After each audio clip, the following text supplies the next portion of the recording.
Got sheep. Left the ram back at my friend's place again. It's so much more peaceful this way. God help me find a good home for him. Yay. It's peaceful. So much better. Get the drone out. 30 feet. Zoom out.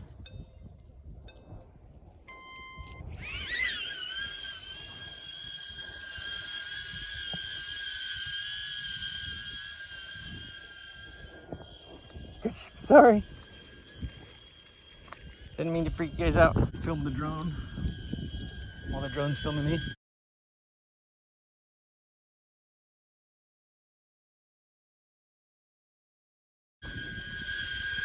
Sorry, I'm sorry. I'm sick. I gotta go get it.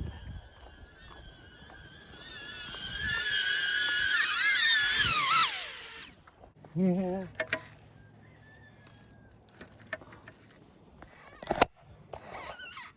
Put this on my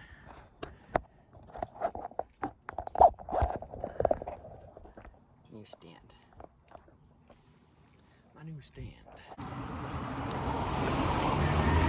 Good sheep. Look, it's a sheep. Look at the sheep.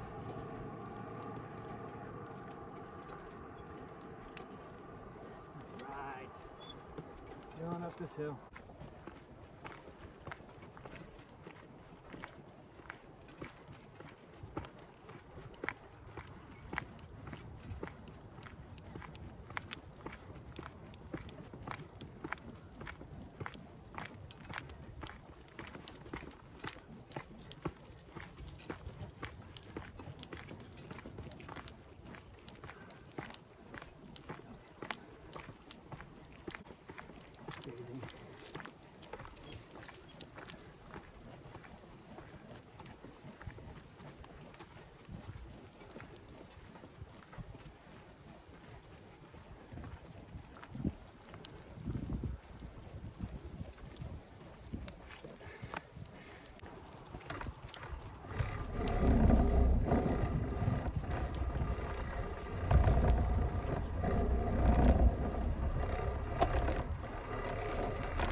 And he's being ridiculous.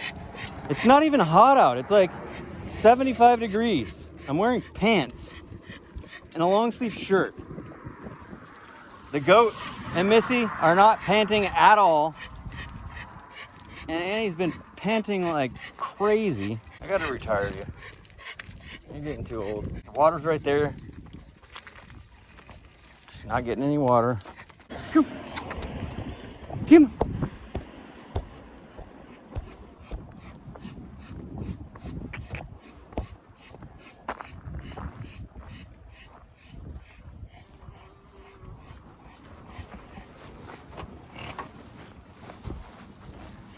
Addie.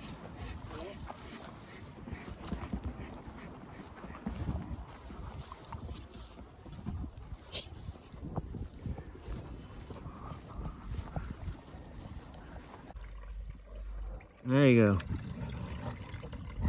Good girl. I'm sure you guys recognize this from the first Kirsten Dirksen video.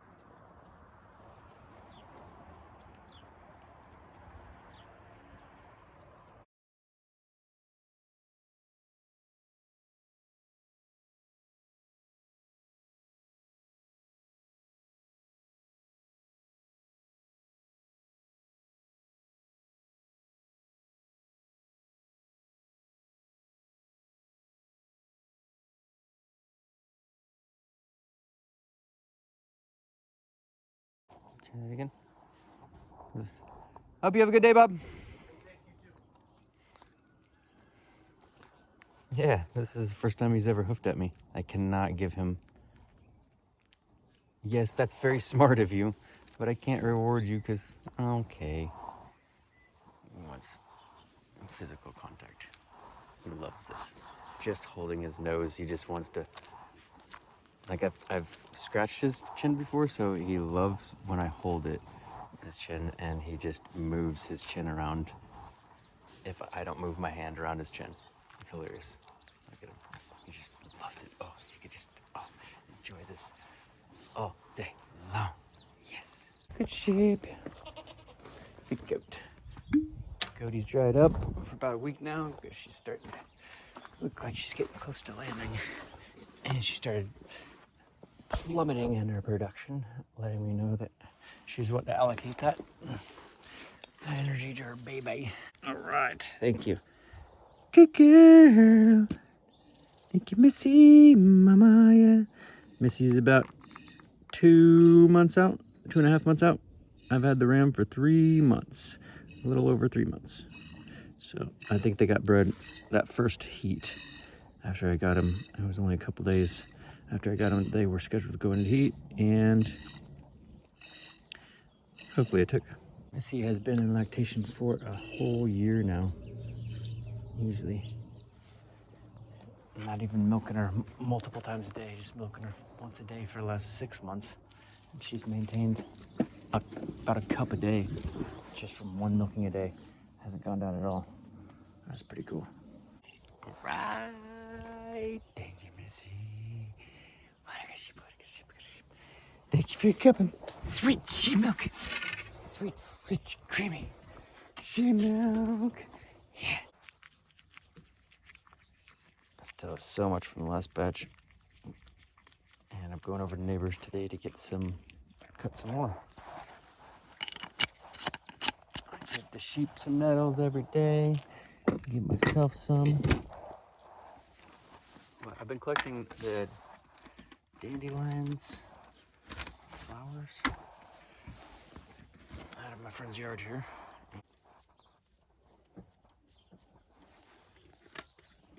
Silly goat, stop rubbing on the front yoke. Pink. Got a new blender in the mail yesterday. I still haven't tried it. It'll be nice to try today. Got dead nettles. Picked all the flower heads off.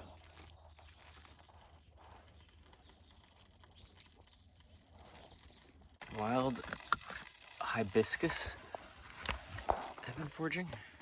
Did you know that mallow is a hibiscus? And hibiscuses are one of the highest antioxidant plants that you can make tea out of that doesn't have caffeine.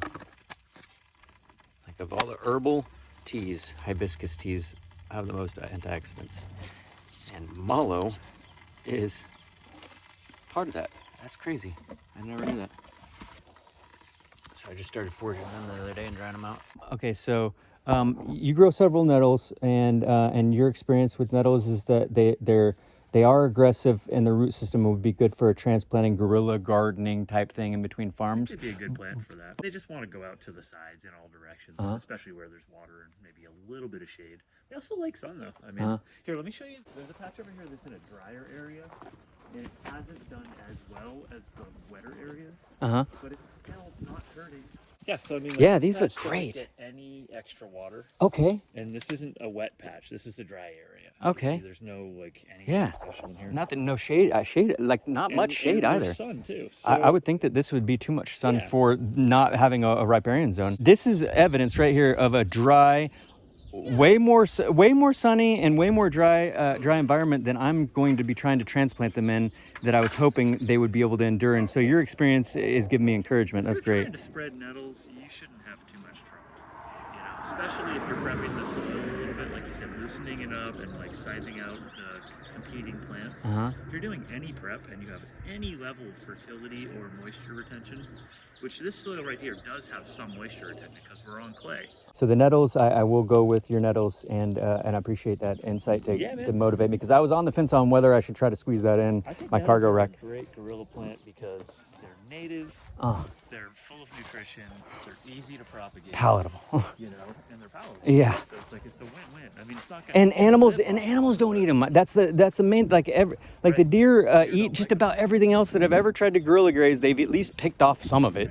And so the nettles, that was the main draw for me to try to go with nettles. And so I'm glad that your experience can backs that up. do you want mint? I would love to. I'll distill some for you, and my running deal is going to be if anyone gives me enough herbs to pack in that distiller and do a solar run, then we'll split the oil. Does that sound like a good deal for people? That sounds like a great deal. Awesome. So there's spearmint and there's that pine mint. Those are the two. If you wanna, I'll show you where the spearmint is. Oh, thanks.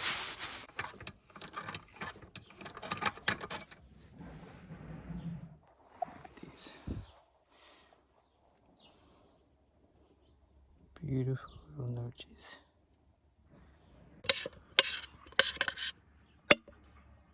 Awesome. Love this little boiler. It makes perfect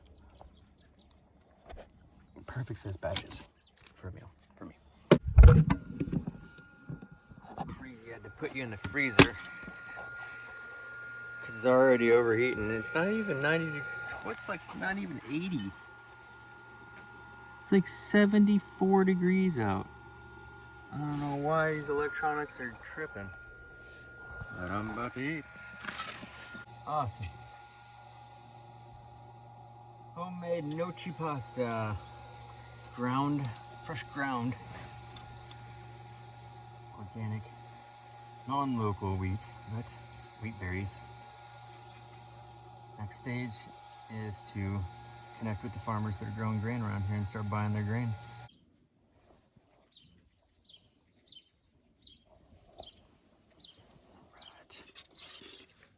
Right, there you go. Food.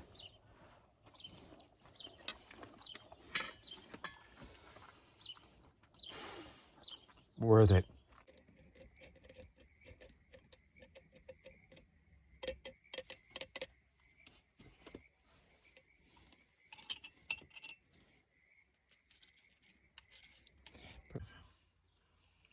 Sheep parmesan with hawthorn berry puree and sheep parmesan inside. Oh my goodness, this smoothie's so good. Oh my goodness, this smoothie's so good. This is definitely a better blender. It is. You can see it's smooth. I mean, you can see the chunks on the inside, but as soon as it hit my lips, I knew that this was better quality than the previous. Hands down. This is amazing blender. Wow.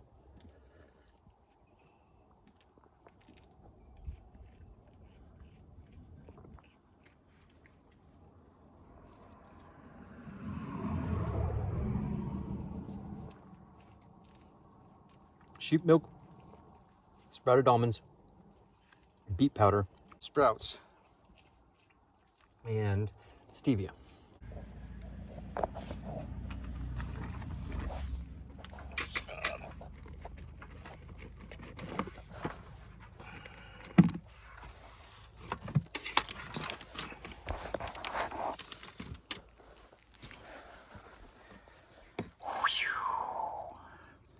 Dinner served. Nice to meet you. Nice to meet you, Aaron. Cameron. Cameron, love you guys. All right, check them out over here. I just document my for my YouTube channel, and if you don't want your face, I'll send you the link before I upload the video. But I also just dash cam my interactions with people nowadays. It's safer. Yeah, he's probably like 75% East Frisian and a quarter Icelandic. That's why I didn't want him to get butchered, and but at the same time, like I don't have the capacity to hold on to a ram that's just a little bit too much energy. He's got great fiber, the best fiber that I've ever had in a dairy sheep. Let's just hope that he has good milk genes too, and let me know. Yeah, absolutely. That'd be cool. So I'll walk them over. We'd love to get you something for him. We're in between right now. No, yeah, cool. If you live here, we stay in contact and get you hooked up with something, you know, because he's a nice animal and he's Anything from your farm that you guys have that is surplus or whatever, and you want to throw my way in the future? We're trying to keep ducks, sheep, and rabbits. The best Nice. 3 animals on the homestead. Yeah. The ducks are supposed to be like more in the same way that sheep, in general, grow. I think this is cross meat sheep and meat goats. They in general grow 1.4 times faster than goats, and ducks are the same way. They're more efficient, and you don't even have to have the scientific. You can just look at them. Like whatever happened, they ended up with spoons and they ended up with chopsticks, and that's not efficient, and that obviously is. And they got down, like the wool, like a lot of people totally goes over. That's a possibility of them too. That it just makes them a niche more valuable of a livestock to keep. Yeah. And dairy sheep are awesome. They definitely have their niche. But a duck can't get wet, you know. Did you say the chickens don't like getting wet? Yeah, a chicken can get wet, but a sheep duck don't. can't. The same thing with the sheep. They don't care about rain and foul weather, but the goats seem to be in general more precious. Yeah. But yeah, the dairy sheep have been awesome. I still like dairy goats when they're that small, so that their milk doesn't taste goaty and it's rich enough. Because a goat that small has the same butterfat content as a sheep. Really? Yeah. Nice. Actually, it can technically be, according to the internet, it says that it can be even higher in a dairy goat. I mean, a miniature dairy goat. The smaller the animal, the richer the milk. In general, that's like in general rule across everything. Richer in butterfat, but the difference is that like the sheep milk is what culinary milk connoisseurs like Napoleon Dynamite, they call sheep milk, as they say, it has the silky texture that none of the other milks have, and it's due to if you were to look under a microscope at all the different milks, cow milk would have like fat globules and constituents that are like gigantic, like planets, and then goat milk is like moons or something like that. And the sheep milk, the fat globules and particles are so small, it's like sand compared to a moon, and it's like supposedly pretty big difference. And that's what's also helps to explain why cow milk more often clogs and congests and causes problems that people misconstrue for like the lactose intolerance or all this and that. And then the fatter globules and constituents are like literally clogging up the pipes of our smaller human pipes, because a cow is made to go through pipes that are 5 times larger than us. I think 5 times is what the analogy gave, and that's why it clogs and literally congests us up. That's most bioavailable, so definitely has its niche, and we need to help spread the word, because dairy sheep have only been in this in the U.S. for like 20 years or something, like really short time.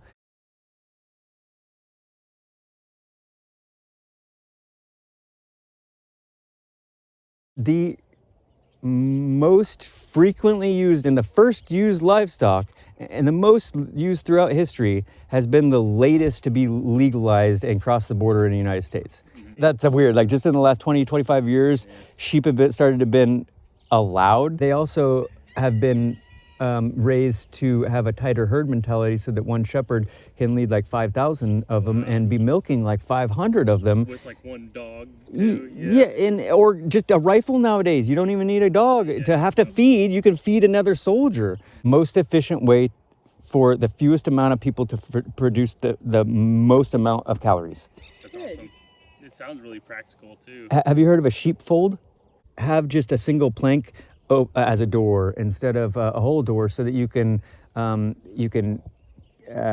calibrate the speed that they come through one at a time. And when you see the ones coming through that have the bag, you just move your leg in front of the door to close it off and grab them by the leg and grab the bucket and milk them and let them go on. And you're able to right there have your fire going and have your cheese making operation to just convert it right there. We're rediscovering what was erased a long time ago. You know, and the potential of what all the farming tricks are all out there, you know, coming together and actually giving this planet a chance again to hopefully come back. All right. Of it. So front legs and then hind legs, I guess.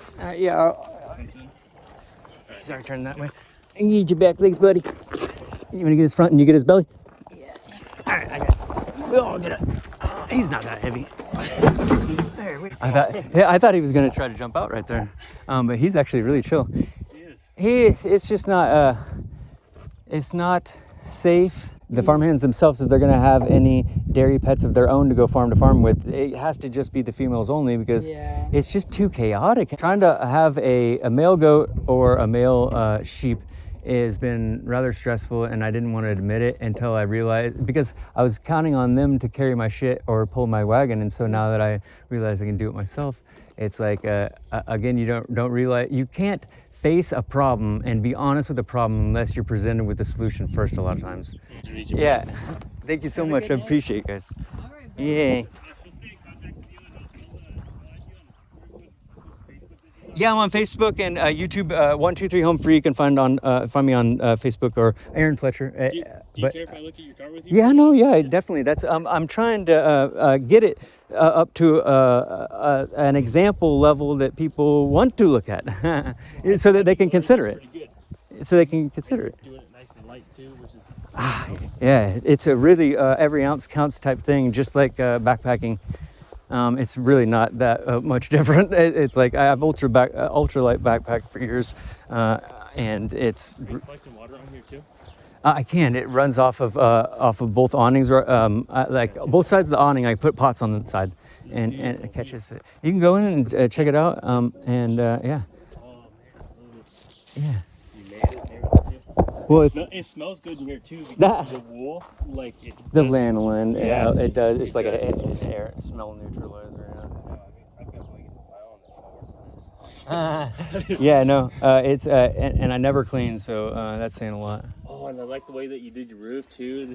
That post sign material too. It's nice stuff. It's the only thing that's lightweight that I found that's also rigid enough. And if you coat the outside, it should last a long time. And with the center cell, it's a little bit insulation. It's insulated, and then I'm hanging up insulation. You guys didn't care about him. Oh, did you?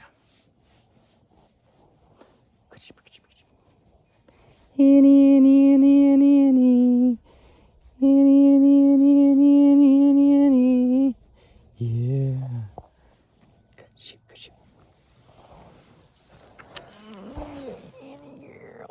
Hi, Alex. Good. I finally got rid of that ram. He was only 2 years old, so he was a little bit of a handful. Yeah, I got him to, because I just needed my sheep to be bred. And he bred them and they didn't, in the first week. And then I started trying to rehome them after 3 months. They didn't go into heat. So I was like, they're definitely bred. And she started bagging up. When she started bagging up, I was like, okay, one of them took, so I can rehome this guy. And I started trying to sell them just for $100, just really good deal. No one for a couple weeks. And then I started doing, a couple weeks ago, I started doing free. And I had I had 3 people no show, and countless people bullshitting me and trying to lie to me about having sheep so that they could get making the Mexicans wanting a free meal, and so it feels good to have found them a good home that wants to breed them, isn't going to butcher them, and they're right up the hill. So yeah, hopefully I can connect with connect with some people around there at the base of their hill so that I can indirectly be connected with them, since my 500-pound wagon can't go up to 3,000 feet to elevation where they're at. I really appreciate working with you guys, having a purpose other than just watching his chickens and watching his property, because he was getting some stuff stolen and that place got broken in. But you guys are awesome to be able to just get a package, how easy is that for me? But that's helpful. Yeah, I really appreciate it, and I hopefully I can I use you as a reference for if I add it to my references for if I run into any other growers specifically, so that they can trust me and be like, yeah, this dude's is legit. Loving you, brother. I appreciate you. Again, Missy and the goat are grazing more and more frequently together. And I think I might rehome her to one of the farms I gave her daughters to. Her lactations have gone down the last 2 times. Awesome. They got fried rice, boiled in like 10 minutes flat with the new 4Dogs largest bush cooker stove. On just like two little loads. I didn't even use the third part. That's crazy. It's so fuel efficient. I boiled this whole 4-gallon pot of rice. There's still rice in it, and I emptied out 1 colander of it into there and fried it. Thank you, 4Dogs. That was freaking really awesome to be able to cook in here really quick without having to start a big fire in there. Seems.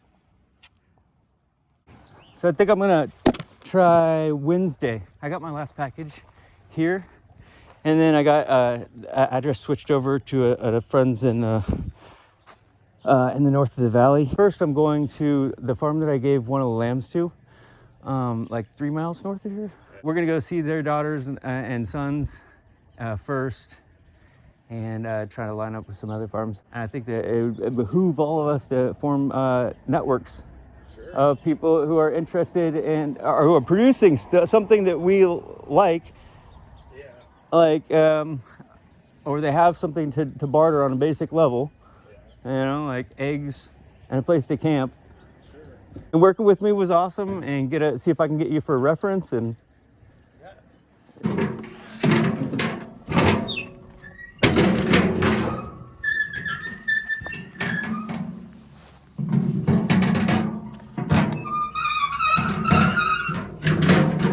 right.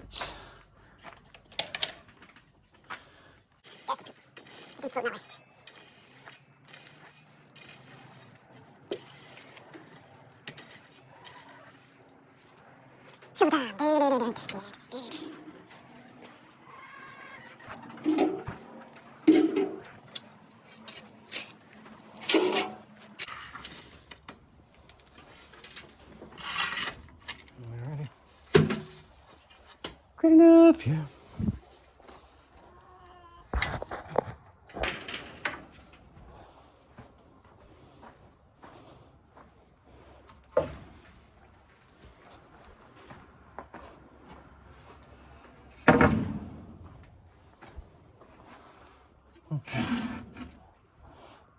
Awesome.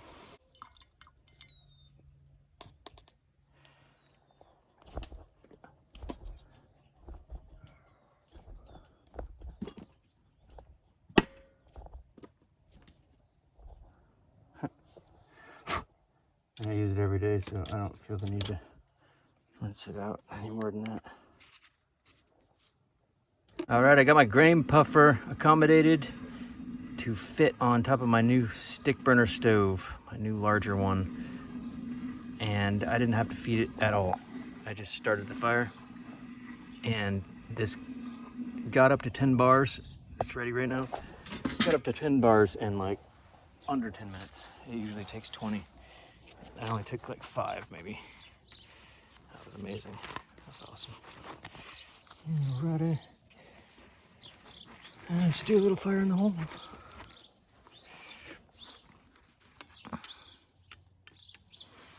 Eat some popcorn, fire in the hole.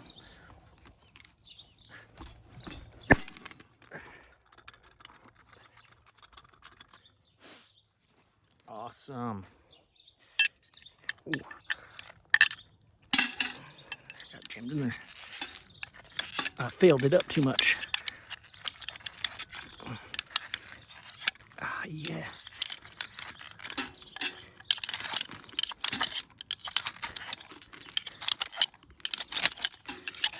Oh, yeah. Most of it got jammed in there.